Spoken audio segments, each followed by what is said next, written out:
नमस्कार दोस्तों, कहानियों की संग्रह YouTube चैनल पे आपका बहुत बहुत स्वागत है। दोस्तों, आज की ये एक पारिवारिक कहानी को सुनकर आप अपने लाइफ में बहुत कुछ शिक्षा ले पाएंगे। इस कहानी के माध्यम से जो है आप लोग अपने लाइफ में बहुत कुछ सीख पाएंगे। तो दोस्तों, आप सबसे एक छोटा सा रिक्वेस्ट है कि आप सब इस पारिवारिक कहानी को लास्ट तक जरूर सुनिएगा और आपको ये वीडियो अच्छा लगता हो तो प्लीज़ इस वीडियो को जरूर लाइक कर दीजिएगा। तो दोस्तों, बिना किसी देरी किए हुए आज की इस कहानी को हम शुरू करते हैं। तो दोस्तों, पाठ का नाम है मेरी बेचारी बहू। मैं सावित्री सास हूँ और मेरी एक बहू रीना है। मेरी बहू ठीक ठाक है व्यवहार में, काम करने में, या सच कहूँ तो बहुत कुशल है। पर बहू की तारीफ करने में थोड़ा संकोच हो रहा है, क्योंकि औरत होने के साथ साथ मैं सास भी हूँ और ये सासपन बहू की तारीफ करने में थोड़ा हिचकिचाता है।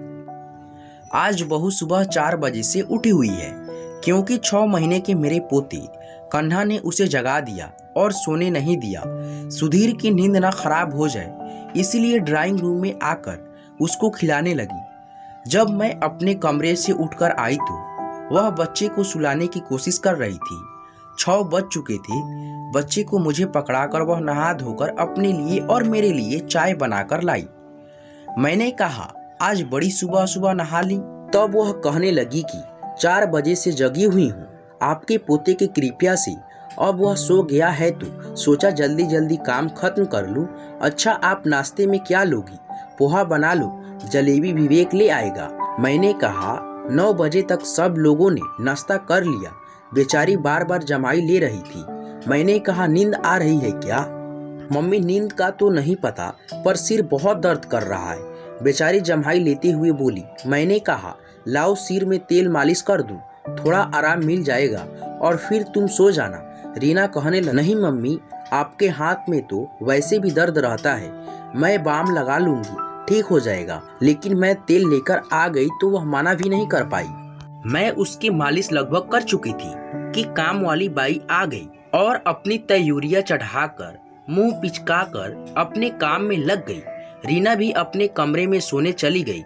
तभी बाई को मौका मिल गया। अरे माँ जी, आप अपनी बहू के मालिश कर रही हो? मैंने तो आज तक ऐसा कहीं नहीं देखा। आप तो बहुत अच्छी हो माँ जी, मालिश तो इस उम्र में बहू रानी को आपकी करनी चाहिए। मैंने कहा, बेचारी के सिर में बहुत दर्द हो रहा था, मैंने ही जोर देकर कहा तब उसने करवाया। वह तो वैसे भी मुझे कोई भी काम नहीं करने देती। हाँ हाँ, सब दिख रहा है माँ जी, फिर से अपनी भौं चढ़ाते हुए बोली। ऐसे ही कल शाम रीना ने सबको चाय बनाई, तभी बच्चे ने पोटी कर ली और बिस्तर भी गंदा कर दिया। हम सब ने तो चाय पी ली, पर जब तक वह सफाई करके आई तब तक उसकी चाय ठंडी हो चुकी थी और बच्चा भी बहुत रो रहा था। तो मैं उसकी चाय और बच्चे का दूध गर्म करके जब रीना को दे रही थी तो, लो बेटा पहले चाय पी लो, तब तक मैं कन्हा को दूध पिला देती हूँ। तभी मेरी बेटी साक्षी अपनी बेटी के साथ आई और कहने लगी, मम्मी कभी हमको भी भाभी की तरह अपने हाथों से प्यारा सा चाय पिला दिया करो। शॉपिंग के लिए निकली थी, सोचा आपसे मिलती चलूं। रात को आपके दामाद जी आएंगे, उन्हीं के साथ निकल जाऊंगी। बेचारी बहू का शाम को खिचड़ी बनाने का प्लान था, क्योंकि दोपहर के खाने में उसने कचौड़ी सब्जी रेयात सब बनाया था, इसीलिए शाम को खाने में कुछ हल्का बन जाए। लेकिन उस पर तो पानी ही फिर गया और जुट गई व्यंजन बनाने में घर के बेटी दामाद के लिए। अभी 1 सप्ताह पहले मेरी भतीजी के शादी में मैं और रीना महिला संगीत में गए। मेरी भतीजी और भाभी रीना को डांस के लिए बार बार बुला रही थी, तो मैं संगीत कार्यक्रम में अपने कन्हा को संभाल रही थी और उसे डांस करने के लिए कहा, जिससे वह भी थोड़ी मस्ती कर ले और सबके साथ थोड़ा घुल मिल कर समय बिता ले।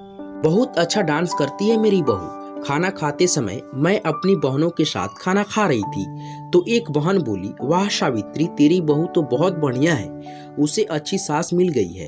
बहू तो पूरे प्रोग्राम में मस्ती से हंसते नाचते घूम रही है और तू कितनी देर से कन्हा को संभाल रही है।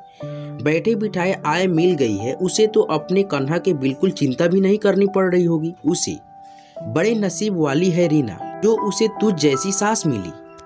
पर तेरा ही नसीब खराब है जो तुझे उस जैसी बहू मिली। मैंने कहा रीना मेरी बहू है, वह मुझे माँ मानती है तो क्या मैं उसको अपनी बहू भी नहीं मान सकती? मैं कोई आया या नौकरानी नहीं, कन्हा मेरा पोता है। अगर पोता को दादी नहीं संभालेगी तो कौन संभालेगा? मेरी बहू मेरे घर वाले के साथ हंसेगी, बोलेगी, तभी तो उसे यहाँ अपना लगेगा। परिवार में कोई नौकर नहीं होता, सब अपने ही होते हैं। और आइंदा से मेरी बहू के बारे में ऐसा बोलने से पहले 100 बार सोच लेना। हाँ, और एक बात, मेरा नसीब बहुत अच्छा है जो मुझे रीना जैसी बहू मिली, जो शायद तुम्हारे नसीब में नहीं है। मैं बात करके पीछे मुड़ी ही थी कि सामने आंसू बहाती हुई मेरी बहू खड़ी थी। बेचारी को रोने में मेरा ही कंधा काम आया और आंसू पोंछने में मेरी साड़ी। ऐसा ही कभी कभार या फिर कहे तो रोज ही लम्हे आते हैं जहां उसकी अच्छाइयां नजरअंदाज कर लोग उसकी कमियों पर ध्यान देते हैं, पर वह सब कुछ काम खुशी खुशी करती है। कभी भी मुंह नहीं बनाती, आलस नहीं दिखाती, पर जब थक जाती है तो मैं उसकी मदद के लिए तैयार रहती हूँ।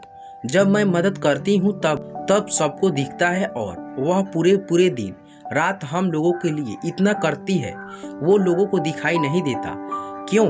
क्योंकि वह बहू है। उसका काम सिर्फ सारे दिन सबके लिए काम करना और आराम नहीं, और हम ससुराल के उसकी साथी, हमें पूरे दिन आराम करना है, कुछ काम नहीं। इसीलिए बस सोच का फर्क है। इतना काम अपनी बेटी को ससुराल में करते देखे तो हर माँ को तरस आता है, और बहू करे तब क्यों नहीं। इसीलिए मैं तो अपनी बहू को ज्यादातर बेचारी बहू ही कहकर बुलाती हूँ। मेरे बेचारी कहते ही उसके चेहरे पर हंसी तो आ जाती है।